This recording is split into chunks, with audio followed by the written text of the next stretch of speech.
Finally, summer break. The first year of junior high school was over and a big success.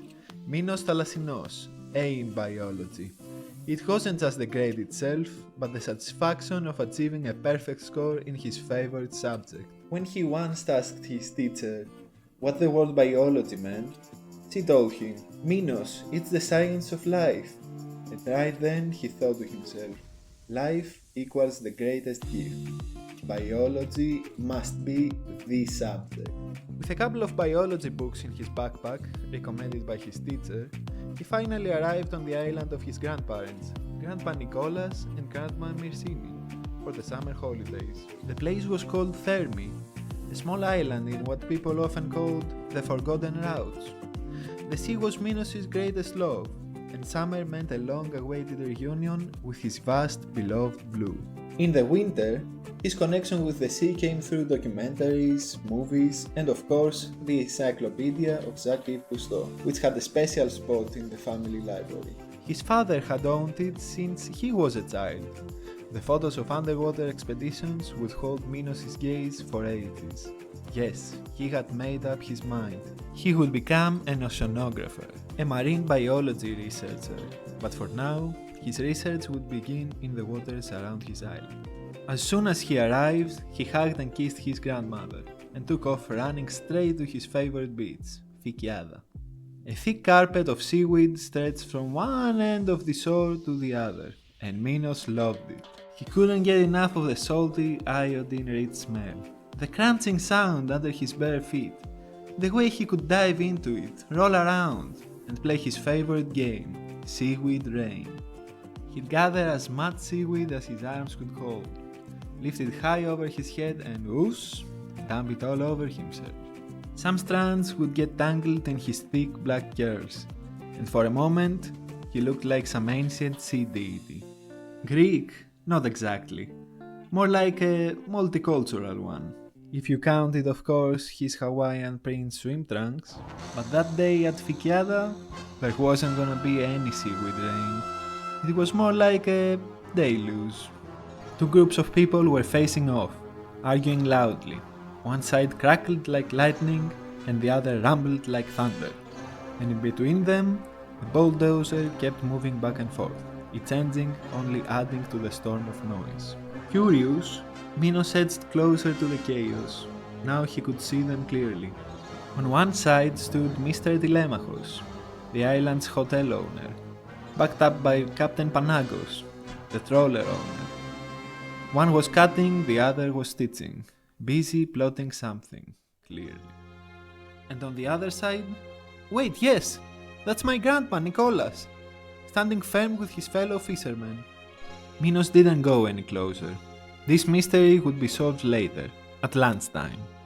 For now, he was off to play with his friends on the far end of Fikiada. Grown-ups, always arguing anyway. At lunch, his grandfather seemed distant. His mind was clearly somewhere else, and wherever it had gone, it wasn't a pleasant place. Grandma, on the other hand, was her usual self, sweet, calm, and a gentle voice that smoothed everything over. Everything's fine, and most importantly, you're here, my dear Minos, my sweet boy. Let me get you a bit more fish. I've even taken out all the bones for you. Suddenly, Grandpa snapped out of his thoughts. He slammed his hand on the table and said, full of frustration, "It's not right for a handful of people to disrupt the entire ecosystem, and we're not going to sit down and watch. No, we won't let them." "Easy now, for heaven's sake," said Grandma. "What's the boy going to think?" Grandpa took a sip of the sun-dried wine he made himself from the little vineyard at Xerolifia. Then he reached for the chain of his pocket watch and said, "Listen, boy, you're a young man now. Pay attention, Minos. Let's say this watch here is the ecosystem. It's wound up, working smoothly on its own. But if just one link in the chain that holds it breaks, the whole thing falls. The watch hits the ground and shatters. Time is lost, and so is balance. Do you understand? Tomorrow, bring your mask and flippers. We're going out in the boat. You need to sleep early tonight. We're leaving at sunrise. And with that, he headed off to the little village cafe he liked to call the Small Parliament. Oof, Grandpa and his riddles again, thought Minos, half amused, half annoyed. What's a pocket watch with chains and balance got to do with great mullet and tomato salad? And I didn't even get the chance to tell him about my A in biology, he added to himself, a little hurt. At 6 in the morning, the sunlight was soft and colorful. The sea was as calm as oil, and a light breeze blew gently. They were at the edge of the bay. In front of them, the sea stretched out endlessly. The Aegean, the northeastern part of Mediterranean. Here, you'll dive in. Get ready. I'm going to tie a rope around your waist, and the other end will be wrapped around the winch of the boat. This is where you'll be baptized in the wonders of the deep, in the wonder of Posidonia Oceanica. Posidonia? What do you mean, Grandpa? You mean Poseidon, right? No, Posidonia. I know what I'm talking about. Minos dives in. What a sight! A silky green meadow dancing to the rhythm of the sea currents. Heavenly, colorful circus fish glide by on their solitary strolls. Further out, a shoal of white sea breams glides past, led by a larger, more experienced one. Uh-oh, a moray eel, mouth wide open as if he'd just been to the dentist. Don't be afraid, Grandpa had told him. It's just breathing. A golden grouper swims in and out of the seaweed meadow, which now takes on the colors of the rainbow, looking like a festive garland. A seahorse stands tall in a proud, almost arrogant pose. Suddenly, a group of small garfish dart past him, their sharp snouts cutting through the water. And over there, a solitary yellow coral, like an underwater bouquet of chrysanthemums. Minos feels like the star of his own documentary, only he has no camera to film it with. A small sandy path leads the way, then another meadow, and then the voice of Grandpa and the taut rope. Hey Minos, you've gone out too far, come back! Grandpa pulled him up onto the boat, handed him a towel to dry off, and motioned for him to sit on the gunwale. Hungry? A little bit. I'm starving, Grandpa, what do you think? Grandma had packed homemade bread sprinkled with olive oil and oregano, fresh tomatoes from their garden, and feta cheese made from the milk of their goat Amalthea, of course. He devoured it. Then he downed a bottle of water and let out a satisfied burp. Okay, Grandpa, I'm all ears now. You owe me a story. Minos, I heard you got an A in biology. Well done. What? But I never told you that. Word gets around. But listen, my boy. When you do know something, that means you carry more responsibility than someone who doesn't. You have a duty to act, to find solutions, to prevent harm and destruction. That's why they say knowledge is power. So did you enjoy today's dive? Are you kidding, Grandpa? It was amazing! The seaweed! Up, not seaweed, Minos. What you saw was Posidonia Oceanica. And that wasn't just a dive, it was a research mission. And from that, you should draw some conclusions. You've got books. You've got that devil, the internet. So when we get back, gather your info, and tonight, under the grapevine, we'll unveil the mysteries of Posidonia Oceanica. Are we roasting corn too? We're roasting. Deal. Weigh anchor, Grandpa. Hey, Grandpa, listen to what I found out. Posidonias aren't seaweed, they're underwater meadows, and they bloom just like flowers on land. Posidonia, along with coral reefs, is on the red list of the International Union for Conservation of Nature. And get this, Grandpa, they help prevent erosion just like forests do on land. They even improve water quality. How do they do that? Simple. They work like filters, the same way tree leaves do. Oh, and they're like nurseries for fish. You should have seen how many baby fish were swimming around. You wouldn't believe it. They trap carbon dioxide and produce oxygen too. Of course. Most of the Earth's oxygen actually comes from Posidonia. Just think, 70% of the planet is covered by water. That tells you just how valuable underwater meadows really are. Now tell me, did you read anything about whether they're under threat? I did read about it, but I'd rather hear it confirmed by someone with real experience at sea. Like you. Thalassinos in name and in spirit. Alright then, let's hear it. Underwater meadows are at risk from human activity and climate change. I read that 20% of them have already been destroyed worldwide due to coastal developments. Is that true?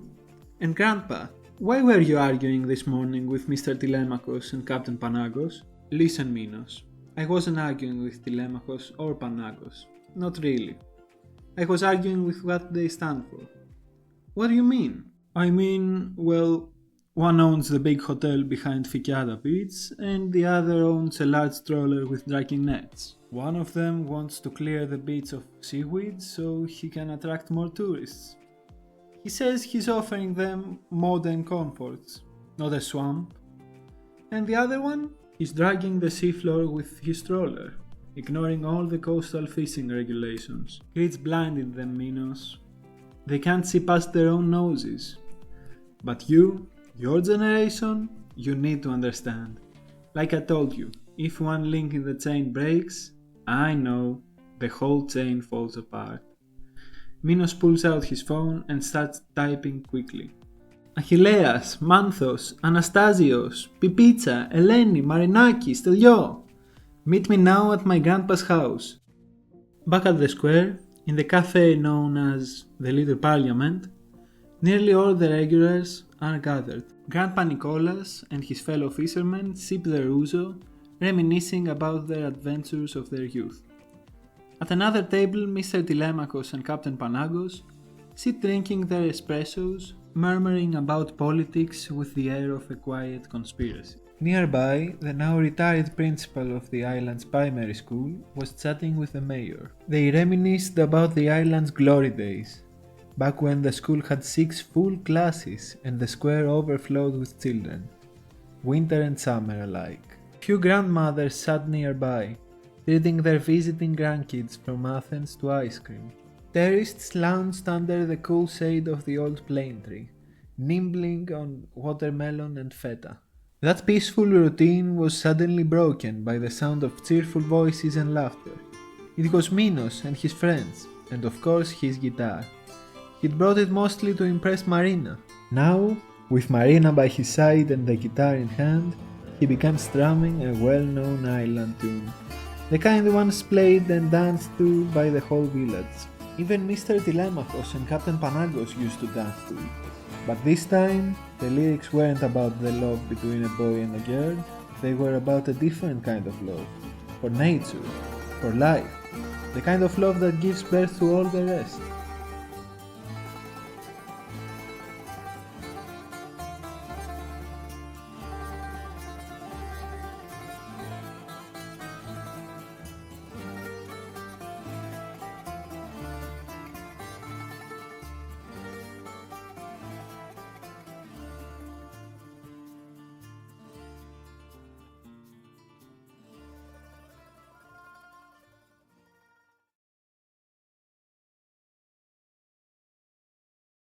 A big circle forms with locals and tourists, all holding hands and starting to dance. No, what's happening? Well, not everyone. Oh my God. Suddenly, Mr. Telemachus and Captain Panagos start sprouting scales everywhere.